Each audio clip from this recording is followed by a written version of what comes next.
बिस्मिल्लाहिर्रहमानिर्रहीम। अस्सलाम वालेकुम स्टूडेंट। आज हम ज़ूलॉजी की chapter number 2 animal life protista the protozoa के टॉपिक नंबर 3 स्टार्ट कर रहे हैं, जो है रिप्रोडक्शन इन प्रोटोजोआ। मतलब प्रोटोजोआ में रिप्रोडक्शन कैसे होती है, ये कैसे रिप्रोड्यूस होते हैं। इसके दो प्रोसेस हैं, asexual reproduction and sexual reproduction. Asexual reproduction में 3 मेथड आते हैं, बाइनरी फिशन, बडिंग एंड शिज़ोगोनी। आज बाइनरी फिशन में जो होते हैं, parent body divides into 2 equal daughter individual. मतलब जो पेरेंट बॉडी से इंडिविजुअल्स आ रहे होते हैं वो 2 इक्वल अप्रोक्सीमेटली बराबर हिस्सों में डिवाइड हो जाते हैं। ये सबसे ज़्यादा सिंपल और कॉमन मेथड है और ये पाया जाता है। ये इसमें माइटोसिस जो होती है 2 न्यूक्लियाई में डिवाइड हो जाती है। 2 न्यूक्लियाई बनते हैं, जैसे इस डायग्राम में दिखाया गया 2 न्यूक्लियाई बनते हैं और इस तरह 2 न्यूक्लियाई जो होते हैं वो इक्वल हाफ में डिवाइड हो जाते हैं। पहले डिवाइड होते हैं, फिर उनमें साइटोप्लाज्म जो होते हैं वो डिवाइड होते हैं। साइटोकाइनेसिस अकर्स होती है जिसकी वजह से वो 2 इक्वल हाफ में डिवाइड हो जाते हैं। अब बाइनरी फिशन जो है ये इसके 3 मेथड होते हैं, simple binary fission, longitudinal binary fission and transverse binary fission. जो लॉन्गिट्यूडिनल बाइनरी फिशन होती है उसमें जो बॉडी को हम ups to down equal halves में डिवाइड करते हैं। मतलब ऊपर से नीचे जो है तो बराबर हिस्सों में डिवाइड करेंगे। जैसे यहाँ पे दिखाया गया है कि यहाँ पे जो न्यूक्लियस है, पहले 2 न्यूक्लियस डिवाइड हुए हैं, एक न्यूक्लियस से 2 न्यूक्लियस बने और इस तरह जो साइटोप्लाज्म है यहाँ पे 2 इक्वल हाफ में डिवाइड हो गया। ट्रांसवर्स अप्स टू डाउन की तरफ इक्वल हाफ में डिवाइड हो गया। लॉन्गिट्यूडिनल बाइनरी फिशन जो है ये फ्लैजिलेट्स में पाए जाते हैं। फिर है transfer binary fission. Transfer binary fission में जो बॉडी होती है उसे हम डिवाइड करते हैं इंटरमीडिएट, मतलब दरमियान से, इस तरह दरमियान से 2 इक्वल पार्ट्स में डिवाइड कर देते हैं। ये वाली ट्रांसफर बाइनरी फिशन जो होती है ये सिलिएट्स वगैरह में पाई जाती है। इसके बाद है बडिंग। बडिंग को हम इसमें 1 और मोर स्मॉलर इंडिविजुअल जो होते हैं सेपरेट होते हैं फ्रॉम मदर सेल से बडिंग बनती है, बर्ड्स बनते हैं। मतलब ऊपर की तरफ जो होते हैं स्मॉल साइटोप्लाज्मिक मास बनता है, आप इसे बर्ड भी कह सकते हैं और ग्रोथ भी कह सकते हैं। ये बनती है जिसमें न्यूक्लियस बनता है। न्यूक्लियस फॉर्म होके उसके बाद जो इंडिविजुअल्स है वो सेपरेट हो जाता है मदर सेल से। मतलब पहले यहाँ पे बर्ड बनेंगे, बर्ड में न्यूक्लियस बनेगा, उसमें साइटोप्लाज्म डिवीजन होगी, फिर वो जो बॉडी से अलग हो जाएंगे। इसमें जो होते हैं स्मॉल बॉडी जो होती है, एक ये 2 हो सकती हैं, 3 हो सकते हैं, छोटे छोटे होते हैं और ये सेपरेट हो जाते हैं। और इसकी जो एग्जांपल है एपिलोटा है या एफिलोटा भी आप बोल सकते हैं, ये इसकी एग्जांपल है बडिंग की। फिर बडिंग के अलावा जो है अगला नेक्स्ट है शिज़ोगोनी। शिज़ोगोनी जो होती हैं इसमें large number of daughter cells separate from mother nuclei. मतलब बहुत ज़्यादा लार्ज नंबर के डॉटर सेल्स जो होते हैं वो डिवाइड होते हैं, डिवीजन हो रही होती है। इसमें सिंपल प्रोटोजोन में, एक प्रोटोजोन में बहुत ज़्यादा लार्ज तादाद में सेल्स बनते हैं, उसमें न्यूक्लियस बनती हैं और वो सेपरेट हो जाती है। इसमें जो होता है मल्टीपल माइटोटिक डिवीजन हो जाती है इंडिविजुअल इंडिविजुअल में। फिर इसकी जो बॉडी जो होते हैं न्यूक्लियाई जो होते हैं वो सर्टेन नंबर में प्रोड्यूस होते हैं। साइटोप्लाज्मिक डिवीजन जो होती है वो सेपरेट करते हैं ईच न्यूक्लियस को, एक पोर्शन अलग अलग पोर्शन में डिवाइड हो जाते हैं। इस तरह जो होते हैं वो शिज़ोगोनी होते हैं। शिज़ोगोनी को हम दूसरा नाम इसका मल्टीपल फिशन भी कहते हैं। इस तरह होते हैं। और ये प्लाज्मोडियम और सार्कोडीना, मतलब सार्कोडीना की फाइलम सार्कोडीना के कुछ स्पीशीज में ये शिज़ोगोनी पाई जाती हैं। फिर रिप्रोडक्शन इन सेक्सुअल रिप्रोडक्शन होती है जिसमें जो न्यूक्लियस है, जिसमें जो सेक्सुअल रिप्रोडक्शन में जो गमीट्स फॉर्मेशन जो होती है वो रिक्वायर होती है। गमीट जो बनते हैं और फ्यूज होते हैं तो वो क्या बनाते हैं, जाइगोट बनाते हैं। जब जाइगोट बनता है तो उस तरह आगे म्यूचुअल हो स्टार्ट होती है और इस तरह सेक्सुअल रिप्रोडक्शन स्टार्ट होती है। इसमें मोस्ट प्रोटोजोआ में सेक्सुअली मैच्योर इंडिविजुअल जो होता है वो अप्लाइड होता है, उसमें गैमेट जो होते हैं वो प्रोड्यूस होते हैं। गैमेट जो बन रहे होते हैं वो माइटोसिस के जरिए बन रहे होते हैं और जो आगे फॉलो करते हैं कौन सा प्रोसेस, मियोसिस की तरफ जाते हैं और इस तरह यूनियन ऑफ गैमेट्स होती है। और जब यूनियन ऑफ गैमेट्स हो रही होती है उसके बाद ये सेक्सुअल रिप्रोडक्शन स्टार्ट हो जाती है और इंडिविजुअल जो होता है रिप्रोड्यूस हो जाता है। इसमें सिमिएट प्रोटोजोआ जो है, इसके अलावा ये सारे जो होते हैं वो सेक्सुअल रिप्रोडक्शन की तरफ जाते हैं। सेक्सुअल रिप्रोडक्शन दो तरीकों से हो सकती है। इसमें जो होता है साइनोगेमी हो सकती है और ये कंजुगेशन के जरिए होती है। जो सबसे ज़्यादा कॉमन जो है वो कंजुगेशन है। कंजुगेशन होती है यूनियन ऑफ इंडिविजुअल्स हो रही होती है और इसमें जो म्यूचुअल एक्सचेंज ऑफ पहले यूनियन ऑफ गैमेट्स होते हैं, फिर उसके बाद उनमें जो एक्सचेंज ऑफ म्यूचुअल एक्सचेंज हो रही होती है जेनेटिक इंफॉर्मेशन की और इसका मटेरियल जो होता है रिप्रोड्यूस होता है दूसरे इंडिविजुअल में, मतलब पेरेंट्स से ऑफस्प्रिंग की तरफ जाता है। फिर ये टॉपिक यहाँ पे कंप्लीट होता है। दूसरा टॉपिक है symbiotic life style in protozoa, मतलब सिम्बियोटिक प्रोटोजोआ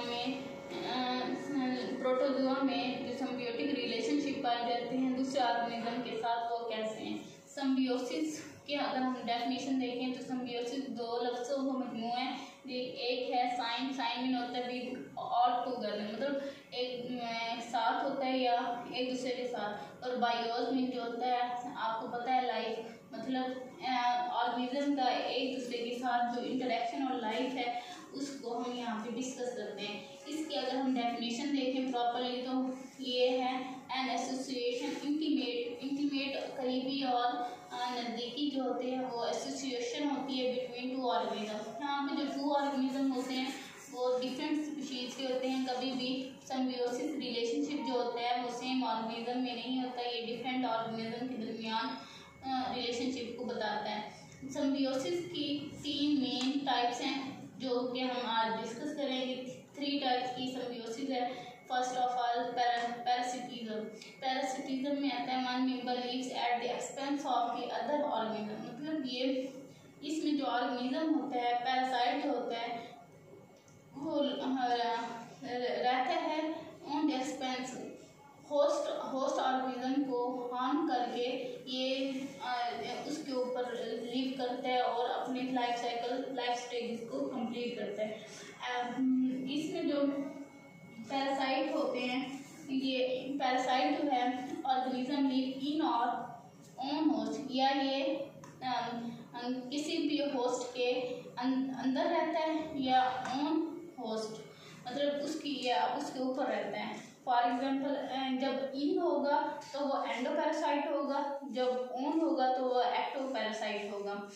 और इसमें जो ऑर्गेनिज्म होते हैं ये एक्सपेंस पे रहते हैं किसके, होस्ट के, मतलब ये होस्ट को हार्मफुल भी बना सकता है। और इसलिए पैरासाइट जो होता है हाई प्रोडक्टिव होता है किस पे, होस्ट पे, इसलिए उसके ऊपर लिव कर रहा होता है, हाई प्रोडक्टिव होता है एज कम्पेयर टू होस्ट। और ये इनका जो रिलेशनशिप अगर हम देखें होस्ट और पैरासाइट का तो ये कम्प्लेक्स होता है और इसमें कभी कभी पैरासाइट के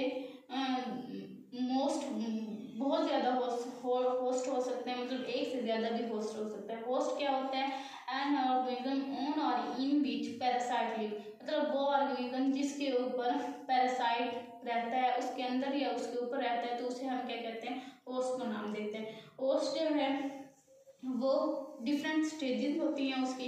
एक पहला जो होस्ट है वो है डेफिनिट होस्ट और दूसरा जो है वो इंटरमीडिएट होस्ट है। अगर हम डेफिनेट होस्ट के बारे में डिस्कस करें तो इसमें जो पैरासाइट होते हैं वो रिप्रोड्यूस सेक्शुअली होते हैं, मतलब वो सेक्शुअली रिप्रोड्यूस कर लेते हैं। और इन केस इसमें हम अगर देखा जाए तो कौन डेफिनेट होस्ट पर मुश्तमिल होता है तो हम प्लाज्मोडियम मॉस्किटो की डिस्कस करेंगे जो कि लिव करता है ह्यूमन में, हम समझ सकते हैं वो मलेरिया को प्रोड्यूस कर रहा होता है। और ये डेफिनेट मतलब आखिरी स्टेज पे जाके वो करते हैं। इंटरमीडिएट होस्ट जो होता है इसमें पैरासाइट होता है, रिप्रोड्यूस एसेक्सुअली होता है। In case of Plasmodium human is intermediate, मतलब अगर हम प्लाज्मोडियम की ही एग्जांपल ले लें तो वो इंटरमीडिएट होता है, ह्यूमन जो है उसका इंटरमीडिएट होस्ट है।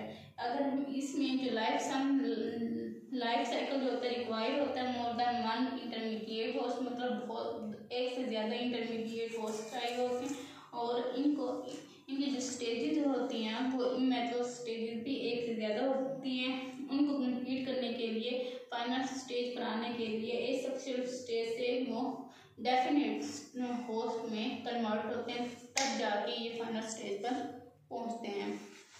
फिर है कोमेंसलिज्म।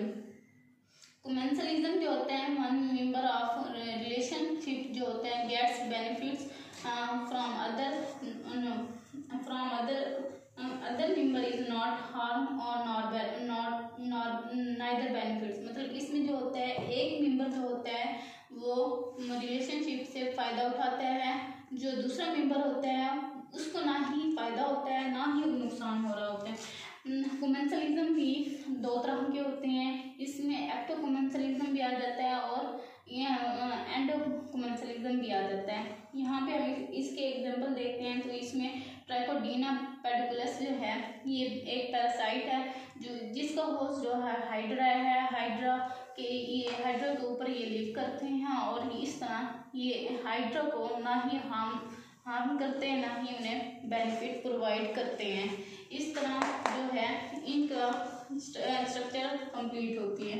और इस फिर है कोमेंसलिज्म के बाद है म्यूचुअलिज्म। म्यूचुअलिज्म में नाम से जाहिर हो रहा है कि ये म्यूचुअल होते हैं, both species get benefit. It is a symbiotic relationship in which both species gets benefit, मतलब दोनों स्पीशीज जो होते हैं वो फायदा हासिल करते हैं।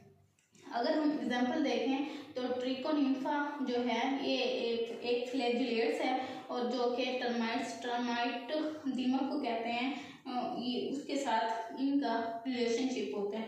जब इन दोनों जब देते हैं जो टर्माइट्स फ्लैजिलेट्स हैं, ट्रिकोनिम्फा जो है वो गेट फूड एंड शेल्टर, मतलब फूड और शेल्टर इनको प्रोवाइड कौन करता है फ्रॉम टर्माइट्स, मतलब दीमक जो है इनको फूड और शेल्टर प्रोवाइड करती है। और उसके नतीजे में जो ये ट्राइकोनिम्फा है ये सेलुलोज एंजाइम रिलीज करते हैं। सेलुलोज जो है वो सेलुलोज को डाइजेस्ट करने के लिए एक एंजाइम होते हैं, उसको हजम करने के लिए जो सेलुलोज को हजम करने के लिए होते हैं। टर्माइट्स आपको पता है दीमक जो है लकड़ी को खाती है, लकड़ी में क्या होता है सेलुलोज की सेलवाल बनी होती है जिसको टर्माइट जो दीमक जो है वो हजम नहीं कर सकती, इसलिए ट्राइकोनिम्फा सेलुलोज को रिलीज करती है जिससे टर्माइट्स हजम करते हैं, जिसके नतीजे में वो उनको प्रोवाइड करते हैं शेल्टर एंड फूड। इस तरह इनका आपस में रिलेशनशिप बनता है, कौन सा म्यूचुअलिज्म। आगे अगर हम देखें तो प्रोटोजोन टैक्सोनॉमी जो है प्रोटोजोन टैक्सोनॉमी जो है ये इसमें जो प्रोटोजोआ को स्टडी करने वाले ज़ूलॉजिस्ट हैं उसे हम क्या नाम देते हैं, प्रोटोजोलॉजिस्ट कहते हैं। और इसके 7 मेजर फाइलम हैं। अगर हम देखें तो फर्स्ट फाइलम है सार्कोमेस्टिकोफोरा जो है वो फ्लैजिलेट्स और अमीबा पर मुश्तमिल होते हैं जो सिंगल न्यूक्लियस पर होते हैं। फाइलम लिब्रिंथोमॉर्फा है। फिर है एपिकम्प्लेक्सा, फाइलम माइक्रोस्पोरा, फाइलम एसिडोस्पोरा एंड फाइलम मिक्सोजोआ। ये जो हैं ये सैप्रोजोइक और पैरासिटिक स्पीशीज होती हैं। और फाइलम सीलियोफोरा जो है ये सीलिएटिक प्रोटोजोआ है और इसमें 2 टाइप्स ऑफ न्यूक्लाई होते हैं। इसमें प्रोटोजोन में 3800 स्पीशीज होते हैं। इनको हम किसकी बेस पर डिफ्रेंशिएट कर रहे हैं, इसको हम न्यूक्लाई, मोड ऑफ रिप्रोडक्शन और मैकेनिज्म ऑफ लोकोमोशन पर डिवाइड कर रहे हैं। इस तरह ये टॉपिक कंप्लीट होता है।